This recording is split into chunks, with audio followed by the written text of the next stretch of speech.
Sama mungkin yang setuju undang-undang tadi ya tentang rumah tangga, kalau istri nggak mau dikumpuli tetap dipaksa, nanti suaminya bisa dilaporkan ke pengadilan gitu. Saya pasti mikir saya bukan masalah pengadilannya, pasti istrinya cantik. Kalau jelek kan nggak mungkin dipaksa.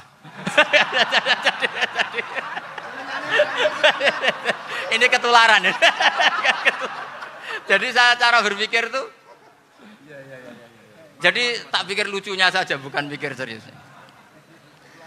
Ketularan ini sudah ketularan ini. Karena keburukan itu mudah nular.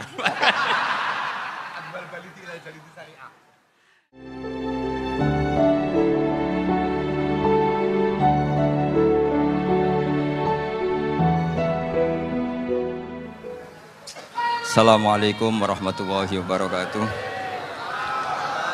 Bismillahirrahmanirrahim. Allahumma sholli wa sallim ala sayyidina Muhammadin wa ala alihi washabbihi asma'in nama ba'du. Sedanten ingkang kula hormati wabil khusus teman bapak kula Kiai Haji Agus Ali Masyuri.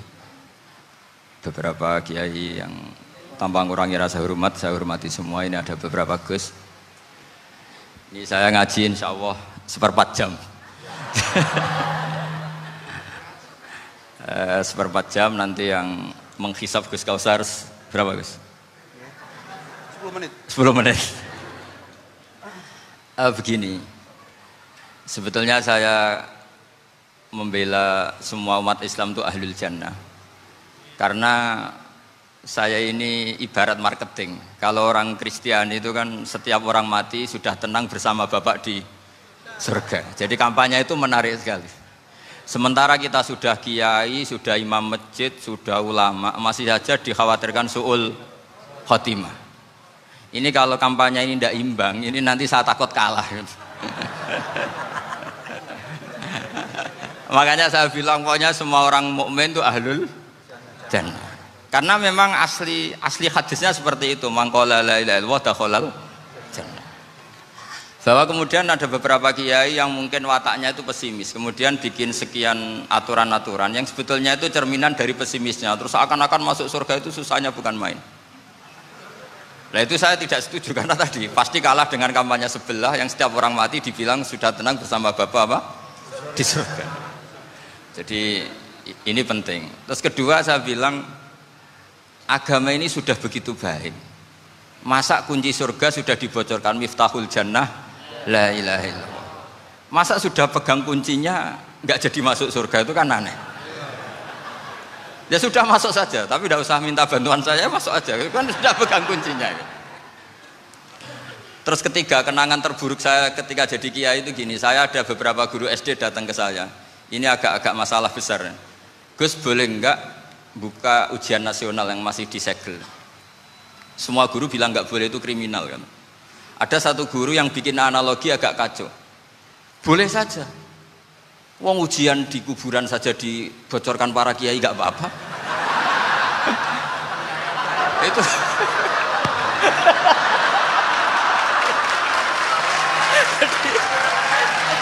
tapi ini kriminal ya. Perhatian kepada kiai, nggak boleh memukul pemateri.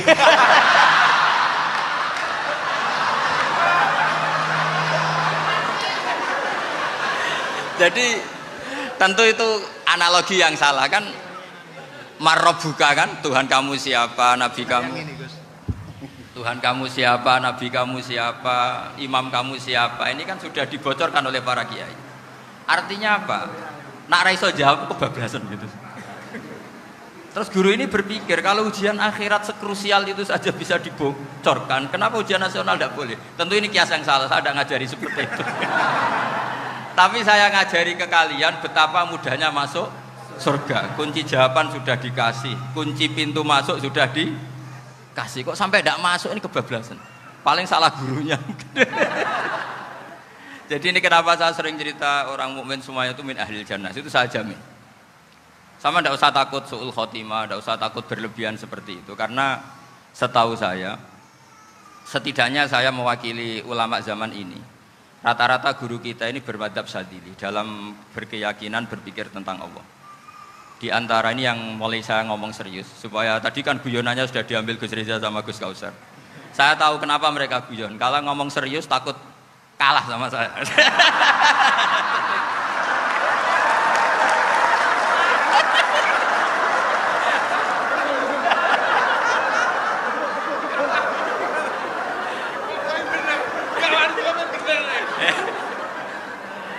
Karena saya ini sudah terkenal pemikir serius, jadi artinya itu satu kepintaran, mengalihkan. Ya, oh ya, sudah itu satu kecerdasan. Tidak hanya ngalim tapi butuh cerdas. Betul cerdas. Jadi itu bukti beliau-beliau ini cerdas itu. Saya berpikir begini, ini madhab Syadzili. Kita semua tentu Syadzili karena kita semua ngaji kitab Hikam. Kita tahu kitab Hikam itu muridnya Abul Abbas Al-Mursi. Abul Abbas Al-Mursi muridnya Syekh Abil Hasan apa? Asy-Syadzili. Saya masih ingat betul makalah itu dan saya ulang-ulang. Setiap saya ngajar di sarang saya ajarkan itu. Kilali kata Abul Hasan Asy-Syadzili, saya pernah dapat hatif, dapat semacam ilham. Apa makna min syarril waswasil khannas? Itu kata beliau dijawab oleh hatif itu. Hatif itu nggak perlu diterjemah tadi ada karena tadi diajarin itu. Apa yang dihidupkan itu nggak perlu dijelaskan. kata hatif tadi, waswasun yadkhulu bainaka wa baina habibika. Yunsika altofahu alhasanah wa yudzakiruka af'alaka asai'ah wa yukassiru indaka dzatas shimal wa yuqallilu indaka dzatal yamin liya'dila bika an husni dzanni billah ila su'i dzanni billah. Jadi yang dikatakan waswas adalah kamu digiring untuk hanya ingat sisi-sisi kamu yang negatif, dilupakan bahwa Anda punya sisi-sisi yang positif. Misalnya seperti ini, mungkin secara fikih tadi banser-banser tegas, wah ini masalah lelaki perempuan dipisahkan gini-gini. Tapi kenapa Ghazali bilang ya sudah gini gak apa-apa. Sebetulnya ada rukhsah itu karena ini di depan umum. Yang paling pantangan Nabi itu la yakhluwanna rajulun bimra'atin. Ini ada yang menjaminnya gitu. Malah khawatir saya di sini dipisah tapi setelah berduaan nggak bisa. Jadi toleransinya karena ini di depan umum. Itu masih ada toleransinya. La yakhluwanna rajulun bimra'atin. Begitu juga ketika kita dosa, misalnya kita dosa. Orang Islam setiap dosa itu pasti ingat salahnya, terus kemudian istighfar. Dan ketika satu kebaikan dibandingkan keburukan, itu kata semua ulama, karena sayi'ah itu bernilai 1, kebaikan bernilai apa? 10. Itu masih surplus berapa? 9. Jadi itu cara berpikir Abul Hasan Asy-Syadzili. Kenapa kamu harus berpikir positif tentang Tuhan? Sekali berpikir tentang negatif, itu bahaya betul. Misalnya begini, kamu berpikir tak rewangi jadi kiai, sujud, rukuk, ternyata aku tetap mlebu neraka. Gunane apa? Itu menurut saya kan nggak punya akal. Sujud itu satu kelaziman menghamba kepada Allah. Normalnya seorang hamba itu ya sujud. Kemudian gara-gara kamu ingin masuk surga, terus logika kamu dibalik. Gunanya apa saya sujud?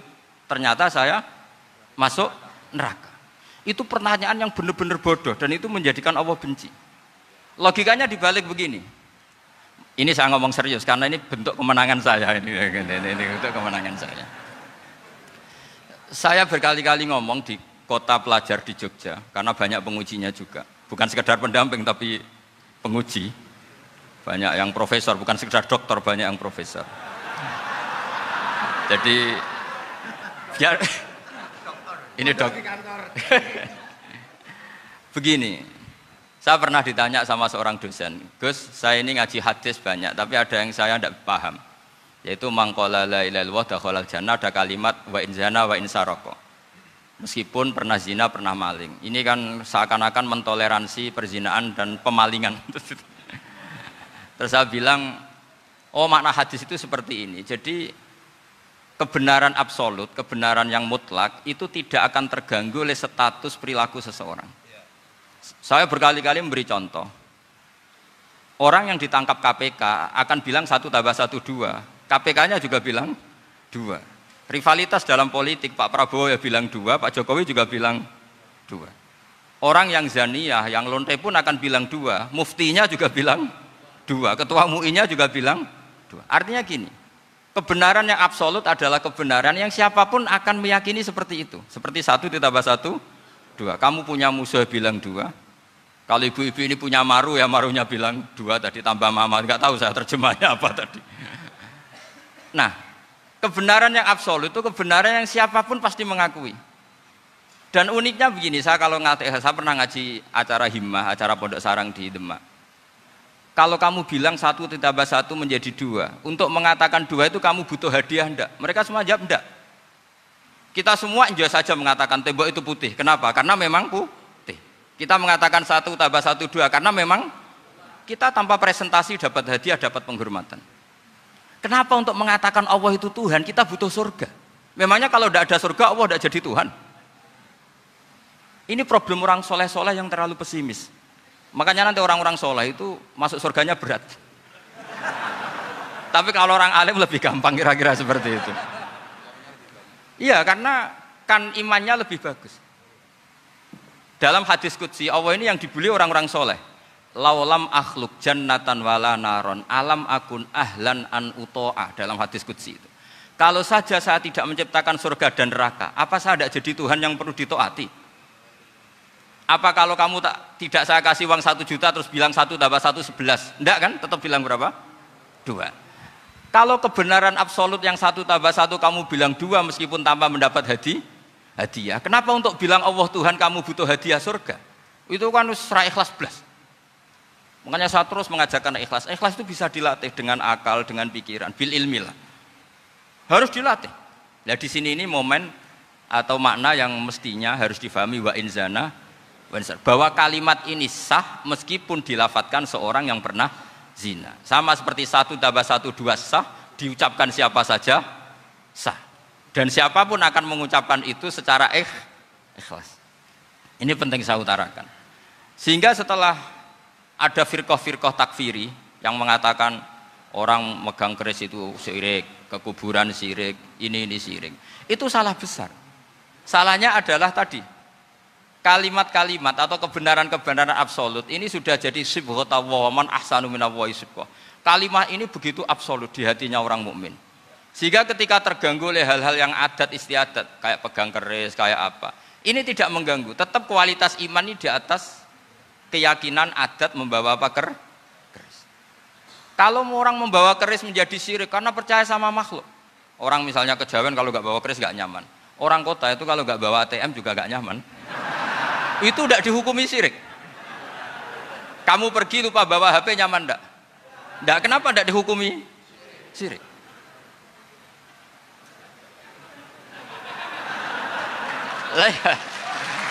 Jadi ini logika. Jadi makanya ini Gus Reza boleh ngeritik saya itu berkali-kali bilang saya termasuk ulama yang mau bikin gerakan cangkem elek. Karena nanti kalau saya nisbatkan ke Rasulullah itu tidak pantas karena Nabi ahsanan nasi khalqaw wa khuluqa. Tapi saya siap jadi bempernya Rasulullah Shallallahu Alaihi Wasallam. Pernah ada diskusi di Jakarta, ini kisah nyata. Apa dalilnya setelah sholat salaman? Mana hadisnya?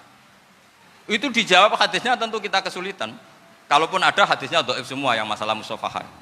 Akhirnya mau tidak mau dijawab pakai cangkem elek. Boleh enggak kamu setelah salam nyalain HP yang off? Boleh.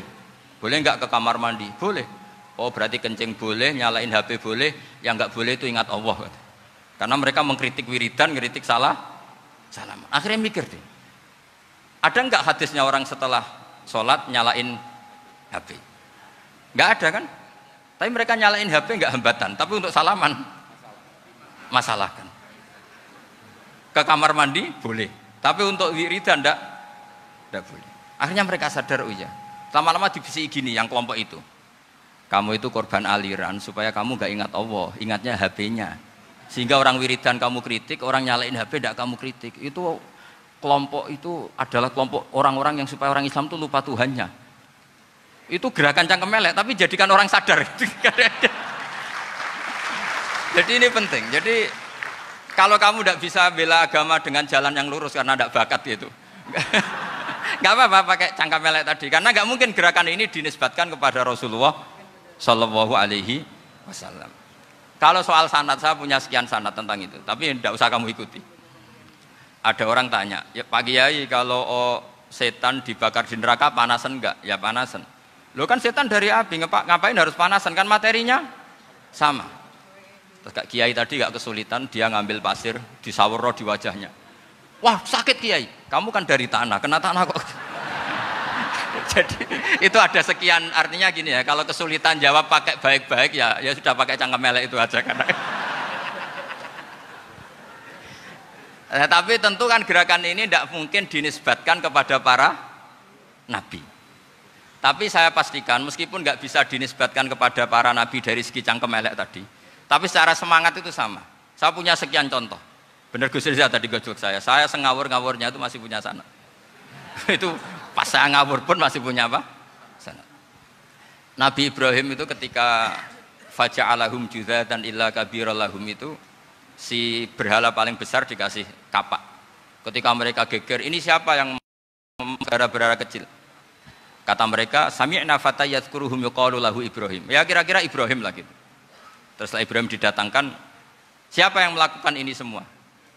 Ini jawaban Nabi Ibrahim, bal fa'alahu kabiruhum hadza. Ya tanya yang bawa pedal, saya kan tidak bawa kan. Terus kata orang-orang, otak kamu itu di mana? Masa berhala disuruh nanya, kan nggak bisa ngomong. Ibrahim kebalikan, uffil lakum walima ta'buduna min dunillah. Lalu otak kamu di mana? Sudah tahu tidak bisa ngomong kok disembah gitu.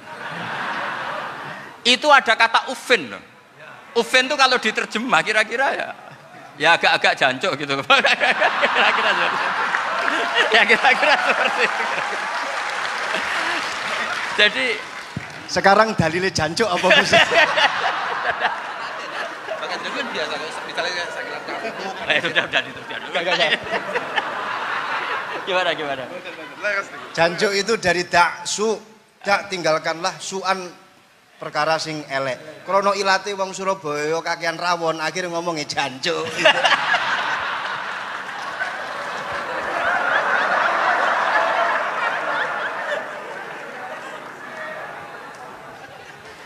Jadi mulai dulu melawan kebatilan itu harus pakai logika yang vulgar. Karena memang nggak mungkin dengan bahasa-bahasa priayi itu nggak mungkin. Dan ini penting saya utarakan. Nah, kalau nanti nggak mungkin dinisbatkan kepada Rasul karena Nabi adalah ahsanan nasi khalqa wa khuluqa, kita yang ngambil alih saja. Gus Reza, saya, Gus Kausan ini cara cangkem elek kan pantas. Luas. Selain bakat ya sudah natural. Karena memang itu cara kita menjelaskan kebenaran. Saya ulang lagi, itu cara kita menjelaskan apa? Kebenaran. Mau tidak mau. Saya pernah ditanya sama seseorang, Gus, beberapa nabi itu kan poligami. Poligami itu bukti hiperseks. Karena yang tanya itu orang nasionalis yang nggak pati senang Islam. Terus tak balik tanya, perempuan itu makhluk lemah enggak? Ya lemah. Kalau nolong lama satu itu gimana? Ya baik. Kenapa nolong dua jadi tidak baik? Harusnya kalau nolong tiga tidak baik. Tapi saya tidak dukung poligami. Ini cerita. Setidaknya mereka jadi ingat. Saya itu pernah ditanya agak-agak orang ateis. Dia benci Islam tapi neliti Islam. Pertanyaan kedua, kenapa dalam perang itu seakan-akan Nabi itu perampok? Hartanya orang kafir disita kemudian menjadi ghanimah. Itu kan kayak ngerampok. Terus saya tanya gini, kalau ada penjahat ke rumah kamu kemudian pakai senjata api, setelah kamu ringkus, itu senjata api kamu kembalikan apa kamu sita? Oh ya saya sita, kalau tak kembalikan dipakai ngerampok lagi. Ya sama seperti itu, kalau kekuatan mereka dikembalikan akan dipakai kekuatan mereka lagi. Jadi ya lagi-lagi ini kemenangan orang serius. Karena nanti guyonnya sudah dintekno sama Gus Safa sama Gus Riza.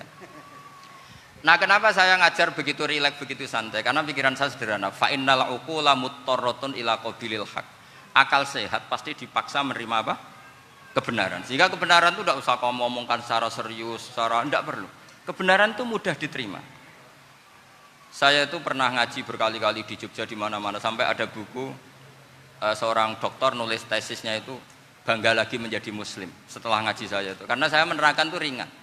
Orang Islam itu harus mencintai Allah. Ciri utama cinta itu tidak tegang, rileks. Saya bilang begini, kalau kamu pernah 1 tahun digratisi orang rumah, makanan, kamu kira-kira itu mudah nggak mencintai orang yang berjasa sama kamu minjemin rumah dan ngasih makan gratis? Mudah kan? Apalagi kita ini mudah mencintai orang yang minjemin mobil 1 tahun, ngasih rumah 1 tahun, apalagi selamanya. Kenapa kita tidak mudah mencintai Allah yang memberi kita bumi, air, oksigen, semuanya kita dikasih Allah. Akhirnya mereka mikir, wong mencintai seseorang yang ngasih dalam durasi 1 tahun saja mudah, apalagi mencintai Allah yang ngasih kita tanpa batas. Itu disebut walladzina amanu asaddu hubbal lillah. Orang mukmin itu mudah sekali mencintai Allah. Caranya dilatih tadi. Kita mudah mencintai orang yang berjasa sama kita. Kenapa tidak mudah mencintai Allah yang tentu jasanya lebih besar? Nah, karena akhir-akhir ini banyak orang yang terlalu nazir, terlalu apa? Kata Nabi kan basyiru wala tunaffiru yasiru wala tu'assiru. Sehingga saya bikin gerakan. Pokoknya semua orang mukmin pasti masuk surga. Nanti soal ada kesalahan-kesalahan kecil yang menjadikan orang su'ul khotimah itu sifatnya kehati-hatian. Jangan menjadi hukum. Hati-hati itu tidak menjadi hukum.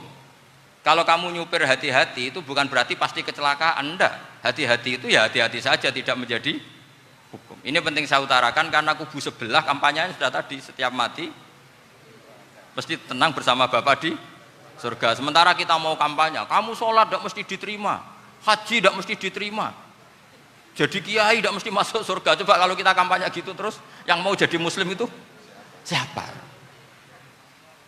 Jadi ini sudah tak perhitungkan matang-matang, saya milih macam seperti itu. Ya ini saya pikir sudah, ini pembandingnya supaya punya waktu. Saya suka sekali. Nah ini yang sesi terakhir ya, sesi terakhir. Saya akan cerita fikih karena Nyun sewu Gus, ada iklan sebentar dari ibu-ibu, pentolan mic kurang dekat ke mulutnya Gus Baha. Sehingga suaranya tidak terdengar sampai ke belakang. Oh, gitu, pentolannya ya? Didekatkan Gus ke mulut. Ini kalau ngomong konotasinya itu mesti nyerempet. Sudah apa ya? Sudah ahlinya di situ. Ya malah ada di situ.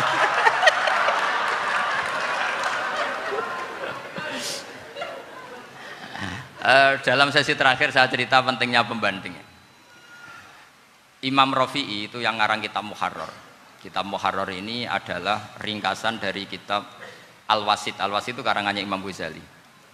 Al-Wasit sendiri ini khas ngaji NU, karena NU maknanya Nahdlatul Ulama, gerakan para ulama.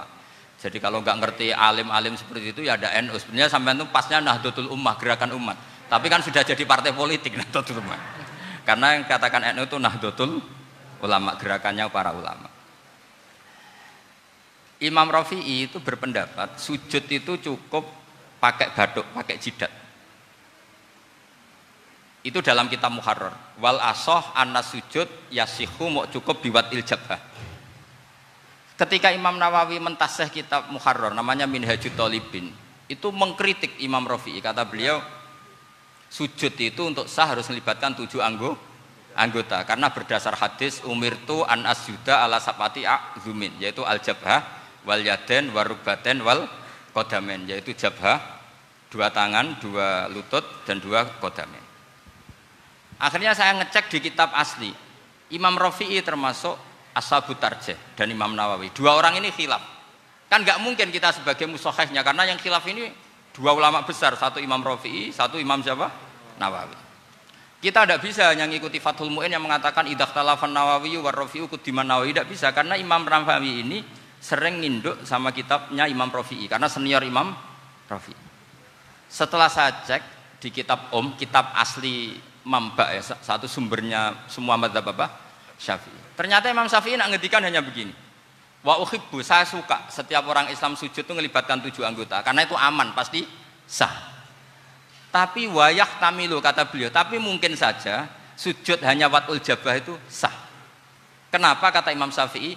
Liqaulihi sallallahu alaihi wasallam atau li du'aihi apa sallallahu alaihi wasallam fi sujud sajadalaka wajhi wa sam'i wa basori.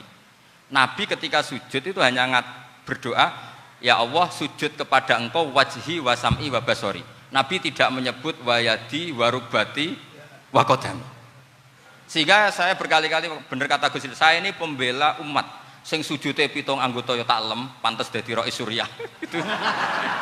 Yang sujute bathuk tok ya tetap sah ngikuti mazhabnya Imam Rafi'i. Meskipun itu tidak saya anjurkan.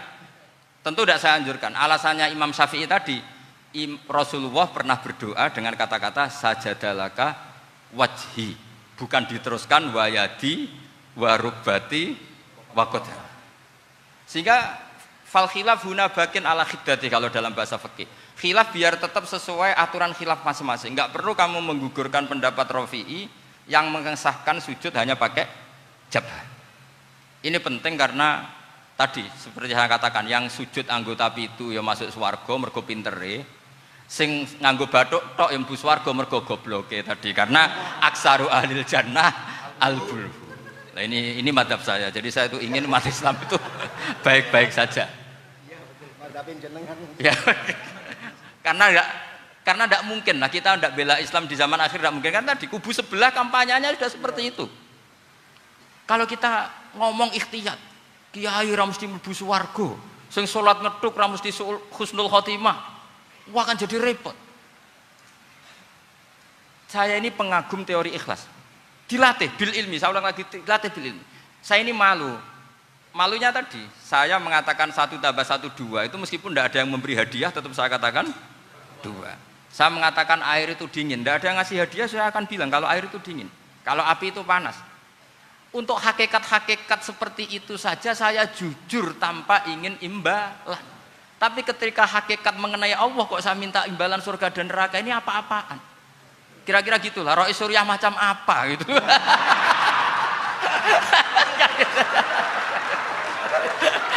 Ya saya kira demikian. Assalamualaikum warahmatullahi wabarakatuh. Waalaikumsalam warahmatullahi wabarakatuh. Alhamdulillah.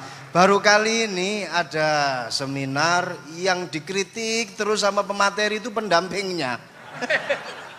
Mestinya pembandingnya. Tapi luar biasa para milenial semuanya, Masya Allah, terlihat wajah-wajah surga di majelis ini. Walaupun toh yang hadir tidak semuanya milenial, ada post milenial juga di sini.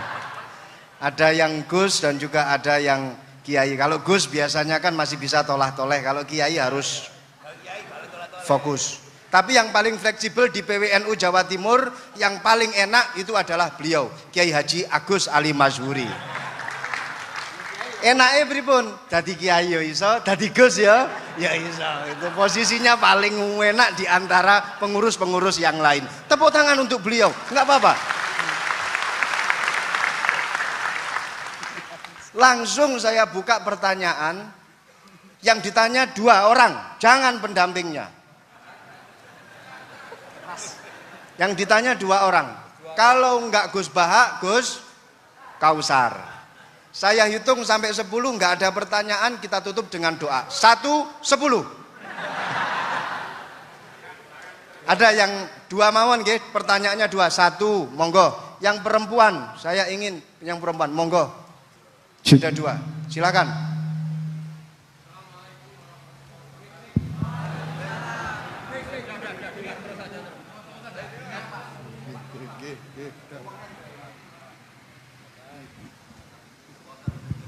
Bismillahirrahmanirrahim. Assalamualaikum warahmatullahi wabarakatuh.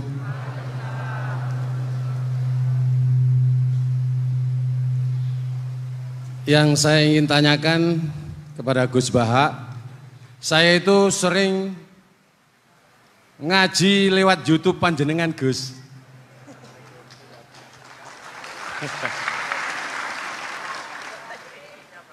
Insya Allah ilmu saya tambah walaupun tidak banyak. Yang saya tanyakan, nopo ilmu kula niki barokah? Yang pertama,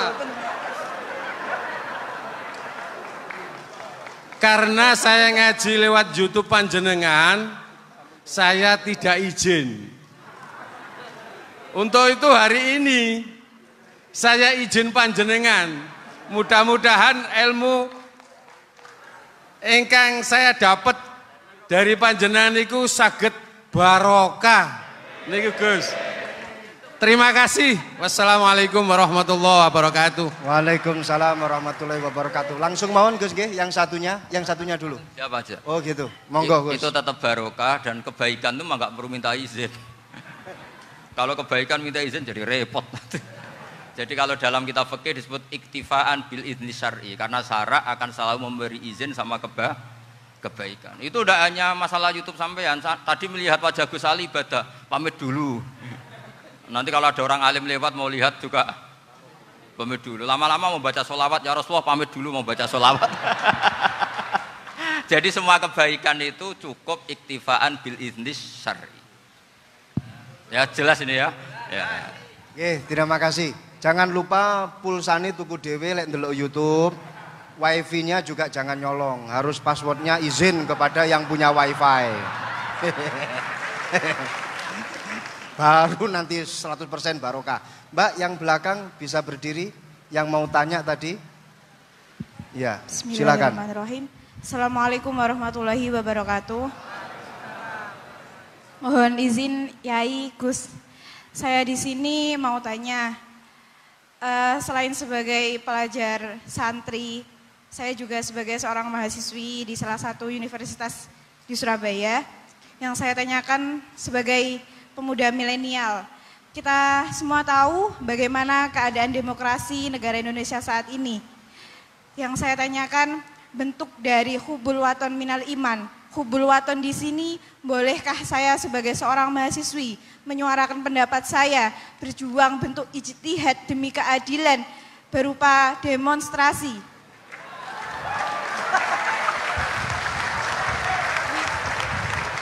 Ngapunten. Yang saya tanyakan di sini, bagaimana menurut Gus, apakah saya melakukan demonstrasi ini sudah baik atau sangat baik atau mungkin perlu dikaji kembali? Terima kasih. Wassalamualaikum warahmatullahi wabarakatuh. Hubungan antara demonstrasi dan hubbul wadon minal iman. Hah? Oh ya, hubbul waton minal iman. Monggo Gus.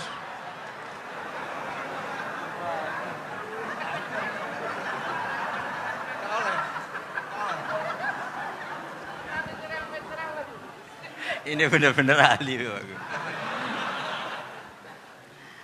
Begini kan, demonstrasi itu kan makna pokoknya itu kan apa?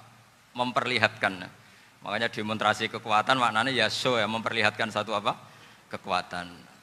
Sehingga kalau dalam Islam itu ya fleksibel, asal itu tidak merugikan orang lain, tidak anarkis, tidak mandorot bagi kelompok lain tentu boleh.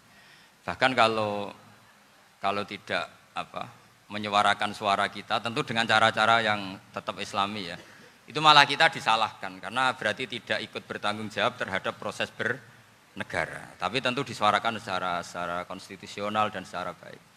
Kemarin pas demo di Jogja yang ramai itu masalah rancangan KUHP itu, rektor UI juga ketemu saya, pamit Gus mau demo aja ya, tapi yang baik dan sopan karena begini ya, di Quran itu ada ayat walau la daf'uhin nasa ba'dahum bi ba'dil fasadatil ard. Jadi kekuatan manapun itu harus dikontrol. Tentu kontrol itu macam-macam. Tapi tentu saya ulang lagi, jangan anarkis, jangan melakukan sesuatu yang kontraproduktif. Jadi menurut saya pernah ditanya, Gus kalau pemerintah itu didukung 90% rakyatnya bagus enggak? Ya bagus, berarti presidennya hebat, didukung mayoritas rakyat. Kalau hanya 55 ya bagus. Presidennya biar tahu, biar hati-hati karena dipilih separuh lebih sedikit gitu. Lah kok bagus semua? Ya emang harapan kita sama Allah semuanya baik semua kata saya gitu. Jadi susahnya apa sih kita melihat sesuatu itu, asal agama ini kan gampang, asal tidak maksiat itu baik. Asal gak maksiat itu baik. Ma khuyyira Rasulullah baina amrayni lakhtara aisarahuma malam yakun isman. Jadi demo itu bukan, nah kalau demo yang diharamkan sebagian fatwanya ulama tentu yang maknanya yang anarkis. Kalau yang dihalalkan tentu maknanya yang tertib. Itu biasa dalam hukum fikih. Rasulullah ngendikan A, mahmalnya seperti ini. Rasulullah ngendikan B, mahmalnya seperti ini. Karena kadang ngendikanin Nabi cara zahir itu berlawanan. Misalnya Nabi ditanya, amal paling baik apa ya Rasulullah? Nyaur utang gitu. Karena biasa yang ngemplang mungkin yang tanya itu tukang. Tapi kadang Nabi jawab birrul walidain. Kadang jawab as-sholat li awwali waktiha. Karena penanyanya ini beda. Gimana? Takut nggak tahu sholat. Ya, takut orang tahu sholat kata beliau. Kan gitu. Jadi ini penting saya utarakan karena zaman Nabi itu ya biasa Nabi misalnya ngendikan sesuatu itu. Terus ada juga sahabat yang memperlihatkan pendapatnya, tapi tidak niat bantah. Masyhur itu dalam tarikh. Saya beri contoh yang masyhur itu. Nabi pernah sholat duhur itu 2 rakaat. Sebagian riwayat mengatakan asar, tapi yang lebih kuat itu duhur. Setelah 2 rakaat Nabi sholat, itu akabirus sahabat papan atas itu tidak ada yang ngendikan karena mereka sopan semua, tahu etikal. Setelah Nabi pulang sudah dekat pintu, ada sahabat yang berdiri. Ya Rasulullah, aku siroti sholatu amnasita. Ini sholat model kosor, apa engkau lupa? Tapi sahabat yang nggak tanya, ini niatnya malah lebih agak-agak buruk. Baguslah kalau sholat terbaru 2, berarti besok ya 2. Karena pakai teori nasah mansuh, berarti hukum itu pakai yang terbaru. Jadi gayanya tidak tanya tapi lebih